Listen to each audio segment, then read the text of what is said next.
That man loves me so much. And, you know, look what we built. We've built a beautiful life, and we have 2 healthy, beautiful children. If you haven't noticed, my husband's very, very handsome. It's stupid. It's weird. She wanted to be seen as a queen without a crown, but Meghan Markle may have just crowned herself the Duchess of Deception. From teary podcasts to crumbling brand launches, Meghan's post-royal narrative has gone from fairy tale to full-blown scandal. You know, I mean, she used to be on Was Deal or he No infiltrated? Deal. Look, she was on Deal or No Deal. Yeah, that's right. And then the wife convinces you to leave the royal family. Like, I'm Yeah. out. I don't need you guys. Which is crazy, because don't you just get free money? Meghan, Duchess of Sussex, in her first ever podcast interview. I just threw up a little in my mouth. Of all things, it's making me emotional. I have full body chills right now. Every time she wipes a tear, a new controversy seems to spill out. And this time, the spotlight is hotter than ever. While Harry clings to fading relevance, Meghan is grabbing headlines for all the wrong reasons. Behind the PR smiles and authentic interviews lies a minefield of leaks, legal threats, and lingering questions. What is real and what is just for show?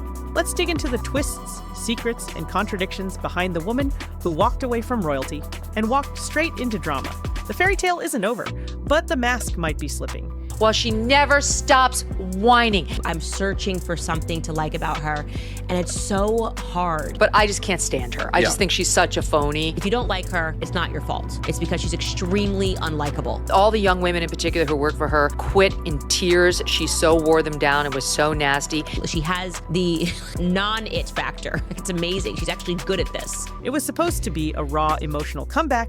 Meghan Markle sitting down with self-made mogul Jamie Kern-Lima for a soul-bearing podcast. She dabbed her eyes, her voice cracked. She choked up while recounting the overwhelming pressures of life post-royalty. But something was missing, actual tears. Viewers noticed it, social media dissected it, and then came the bombshell clip, an old video of Meghan proudly demonstrating how she can cry on command. Left eye, 3 seconds, she joked. That resurfaced moment detonated the entire podcast performance. Was she heartbroken or just playing a part? Even body language experts jumped in, calling out her mismatched facial expressions and stiff gestures. The verdict? Oscar-worthy, but not authentic. But the scrutiny didn't stop there. Experts highlighted her tone changes, micro-expressions, and pauses that felt more rehearsed than spontaneous.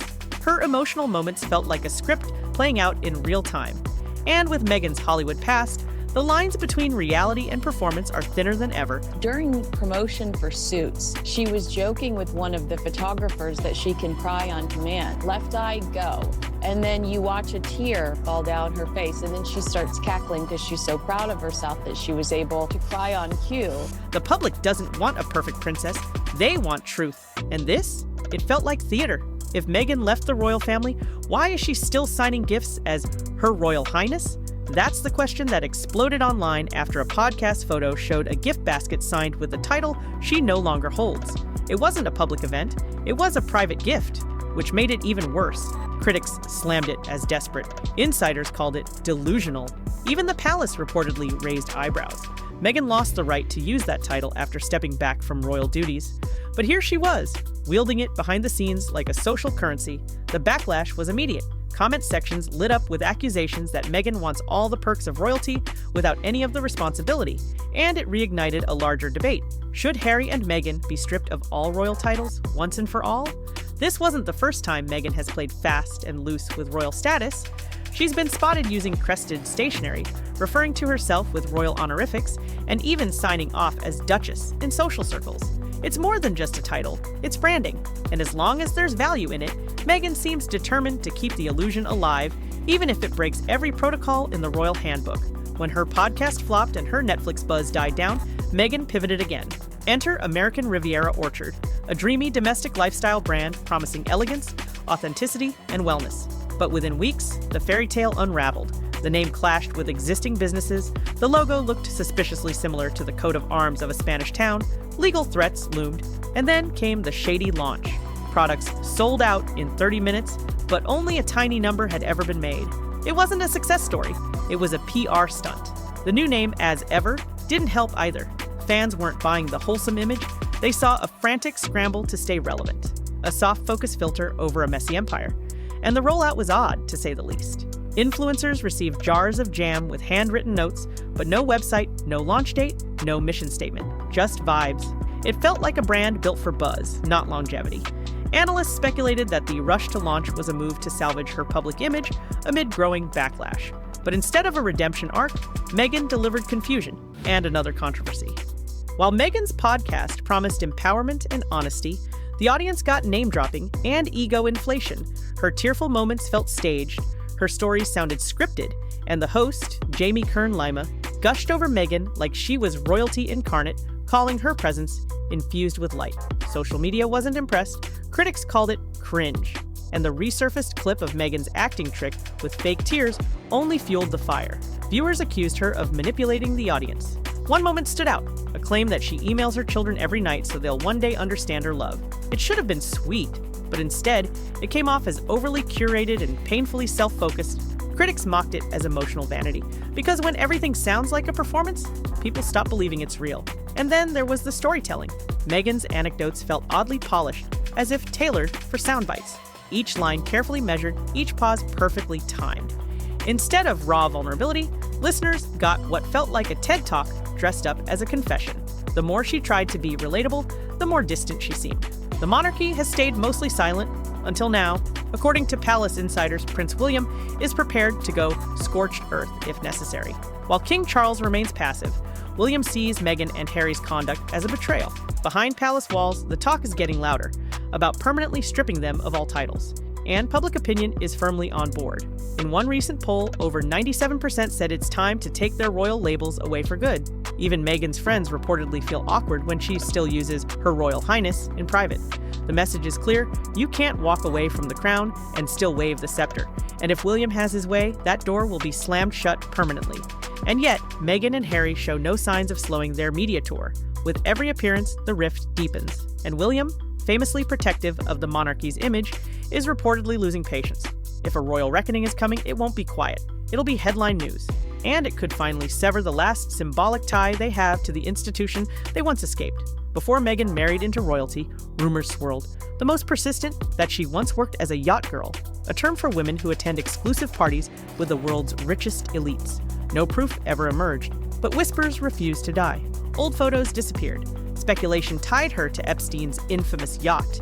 Some say she brushed shoulders with Prince Andrew long before Harry. And while the timeline remains foggy, the narrative is irresistible. Meghan Markle, social climber with a vision board featuring Prince Harry, plotting her royal entrance years before it happened. A fairy tale, but with shadows. Whether it's true or not, one thing is certain: these stories won't go away, and Meghan's silence only makes the whispers louder. She's been linked to red carpet hostess gigs, rumored to have attended Hollywood parties as eye candy for the ultra-rich. And though there's no hard evidence, the persistence of these rumors tells its own story. In the world of PR, perception is everything. And Meghan's early career is now being viewed through a very different and far more cynical lens. As if reputation wasn't enough, Meghan now faces a $10 million legal nightmare. A woman from Maryland claims that Meghan's DIY bath salt recipe, featured on her Netflix show, left her with burns and ulcers. The woman is diabetic and says ingredients like Himalayan salt and arnica made her condition worse. Now she's threatening to sue Meghan, Netflix, and Archewell. What started as a lifestyle tip could turn into a courtroom circus. Critics say Meghan overstepped, again, trying to be relatable and elegant while playing expert. And now it's backfiring, in headlines, in courtrooms, and in public opinion. And this isn't some frivolous lawsuit. The plaintiff has medical records, photos, and backing from multiple online consumer watchdog groups. If the case gains traction, it could expose not just Meghan, but the entire infrastructure around her brand. Netflix, her production company, even the suppliers. No one's off the hook. And for someone trying to sell trust, this could be catastrophic. Meghan says she never Googled Harry, yet friends recall her royal fascination years before they met.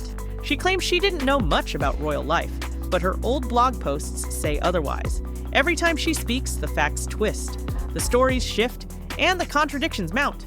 Was it innocence or a carefully crafted persona? Is Meghan a misunderstood rebel or a master manipulator? Even her supporters are starting to ask questions, because after the tears, the titles, the launches, the lawsuits, and the lies, one thing's clear: Meghan's story isn't adding up. Her timeline is a puzzle with missing pieces. Claims of not knowing royal protocol contradict her early social posts. Statements about wanting privacy clash with a relentless media presence. And her constant reinvention makes it hard to know which Meghan is real. One week, she's a victim. The next, a visionary. The next, a duchess. But consistency? That's still missing in action. From duchess to brand builder to podcast confessional queen, Meghan Markle has spun many versions of herself. But the more she reinvents, the more questions she leaves behind. Each twist in her public saga, whether it's phantom tears, forbidden titles, or whispers from the past, paints a picture of a woman desperate to control how the world sees her.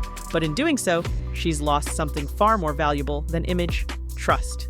As public scrutiny grows and royal ties fray, Meghan's next move could define her legacy.